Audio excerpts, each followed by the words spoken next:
Baik, terima kasih atas kesempatan yang diberikan kepada saya. Di sini saya akan menjelaskan tentang reduration. Sub 1, how reduration work atau tracing. Topik ini menjelaskan tentang diskusi. Topik ini sangat penting karena banyak fungsi atau prosedur dapat ditulis menggunakan rekursif, yaitu dapat ditulis sebagai fungsi rekursif. Mari kita bahas tentang video ini. Yang pertama, tentang apa itu rekursif. Contoh yang akan diambil dapat menjelaskan dengan menelusuri rekursif, bagaimana cara melacaknya, bagaimana mengetahui output dan rekursif, kemudian rekursif menggunakan trik. Kita akan menunjukkan bagaimana menemukan waktu dan kompleksitas dari setiap fungsi rekursif. Saya akan mengingatkan suatu hal meliputi contoh program, yaitu fungsi utama dan satu fungsi yang disebut fungsi pendanaan. Fungsi utama ini memanggil beberapa fungsi. Jadi, bagaimana panggilan di fungsi dibuat, bagaimana cara kerjanya. Yang pertama, kita dalam program ini akan memulai menjalankan fungsi fomin lebih cepat untuk mengeksekusi pernyataan pertama dan pernyataan kedua daripada pernyataan ketiga adalah panggilan fungsi. Ia akan menjalankan ke fungsi ini dengan orang-orang di dalamnya mengeksekusi pernyataan pertama, pernyataan kedua, dan ketiga. Setelah selesai, fungsi berakhir dan kontrol kembali ke baris yang sama. Ini adalah baris ketiga. Jika ada lagi operasi yang ada di baris ini, mereka akan dieksekusi. Jika tidak, maka akan mengeksekusi baris keempat dan kelima. Ada yang dibuat dan ada yang dimaksud dengan operasi lainnya. Misalnya, fungsi ini mengembalikan sesuatu dan dikalikan dengan kedua sesuatu. Jadi nilai fungsi ini harus dikalikan 2. Jadi, perkalian ini akan dilakukan setelah fungsi kembali dengan beberapa nilai. Asumsikan bahwa fungsi tersebut memiliki pengambilan 10. Jadi, 10 dalam 2 bagian hanya dapat dilakukan jika fungsi ini telah melakukan penelitian dengan cepat. Program dimulai. Baris pertama, baris kedua, baris ketiga. Kontrol berjalan fungsi pertama, kedua, ketiga, dan kontrol kembali. Apapun yang tertunda yang akan dilakukan dengan kemudian pernyataan tersisa. Ini adalah poin penting yang harus kita lakukan dan kita ingat untuk memahami rekursif. Kami akan menjelaskan rekursif tingkat berikutnya memiliki contoh rekursif.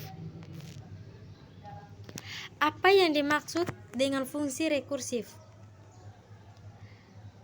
Sesuatu fungsi memanggil dirinya sendiri, maka itu disebut fungsi rekursif. Jadi, fungsi di dalamnya, jika Anda melihatnya, maka memanggil dirinya sendiri lagi. Jadi, ini adalah fungsi rekursif. Kemudian, satu hal penting di dalam rekursif di sini, Anda dapat melihat kondisi dasar. Kondisi yang demikian harus ada beberapa kondisi dasar akan menghentikan rekursif. Harus ada beberapa metode untuk menghentikan yang satu ini. Jika tidak, itu akan hilang dan masuk dalam panggilan terbatas.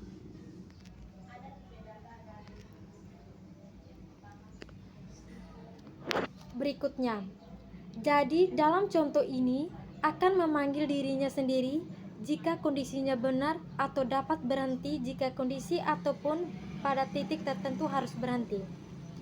Jadi di sini adalah kondisi menjadi palsu dan akan menelpon lebih jauh dan berhenti. Jadi akhirnya kita akan melihat lagi sebuah fungsi memanggil dirinya sendiri tersebut disebut rekursif. Di dalam fungsi rekursif kita dapat beberapa kondisi yang akan membuat rekursif berhenti. Jadi, dalam contoh kondisinya menjadi salah satu akan berhenti, kita akan memanggil beberapa contoh fungsi rekursif dan akan mempelajarinya. Perhatikan contoh berikut.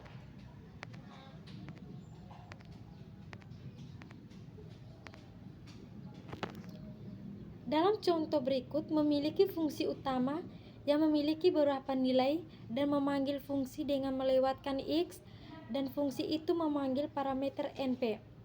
Jika kondisinya benar, itu mencetak kemudian memanggil dirinya sendiri serta memiliki kode bahasa.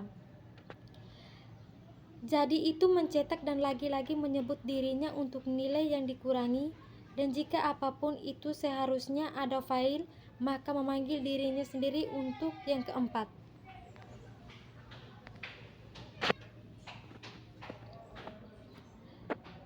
Bagaimana melacak fungsi rekursif? Fungsi rekursif dilacak dalam bentuk pohon. Jadi, Littman mulai menelusuri yang satu ini dalam fungsi.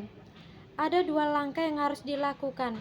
Jika kondisi ini memaksa siswa untuk melangkah lagi, ia harus menyebut dirinya melewati -1, dan itu harus dilakukan saat cuti dan ada yang lebih besar dari 0. Kami memanggil fungsi fun1 dengan melewati exit yang wajib.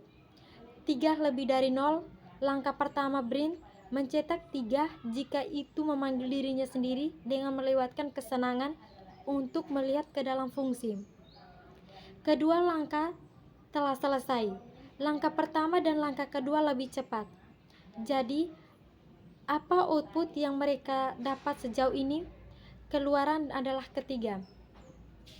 Panggilan ini telah selesai atau telah menyelesaikan baris kedua fast line itu dalam keluar dari fungsinya.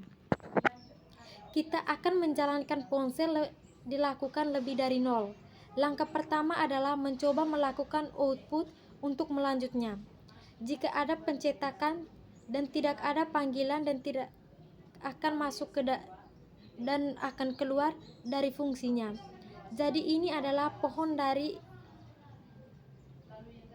dan ini disebut pohon pemangsa dan dari fungsi rekursif, dan ini adalah outputnya. Kami akan membandingkan dan menurunkan kepada Anda memeriksa fungsi utama memiliki variabel X, dan fungsi panggilan di sini juga berarti memiliki variabel X dan fungsi panggilan wawasan frontal menyenangkan. Pernyataan yang pertama sebagai pekerjaan. Pernyataan 1 detik adalah cetak. Departemen 0 telah dihentikan, maka kontrol yang harus kembali ke panggilan sebelumnya. Fungsi pertama mencetak selesai dan panggilan rekursif dibuat print. Percetakan dilakukan pada satu yang dibuat percetakan dilakukan. Baik, selanjutnya saya akan masuk ke dalam sub 2, yaitu generalizing recursion. Di sini kami memiliki fungsi rekursif yang memanggil dirinya sendiri. Perhatikan contoh di bawah ini.